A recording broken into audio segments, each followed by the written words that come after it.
La filière française serait, selon l'Association nationale interprofessionnelle de la volaille de chair, la première impactée par cette mesure. La raison, un changement des normes d'étiquetage européennes qui risquerait, selon le syndicat professionnel, de mal identifier les modes d'élevage des volailles. La Sarthe, berceau des poulets de Loué, n'y trouve pas son compte non plus.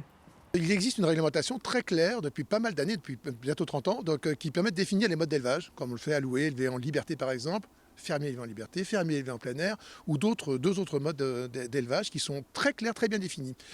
Certains pays du nord de l'Europe, donc l'Allemagne, la Hollande et d'autres pays, à un moment donné, ont qu'une seule idée, c'est de faire une nouvelle segmentation avec des productions beaucoup plus intensives, n'allant pas vraiment dehors, mais voyant éventuellement à travers un grillage l'extérieur, et créer de nouvelles allégations, comme par exemple poulet élevé au grand air, ce qui ne voudrait absolument rien dire, mais s'il est élevé pendant 30 jours, ce poulet, à un moment donné, et qui s'appelle élevé au grand air avec une belle image dessus, et qu'il a coûté 2 fois moins cher qu'un poulet fermier, il y a des chances que les consommateurs soient perdus.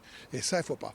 Ils craignent que ce nouvel étiquetage nuise aux filières label rouge ou bio. Députés et sénateurs sartois se mobilisent contre ce projet aux côtés de Christelle Morancet, présidente de la région Pays de la Loire.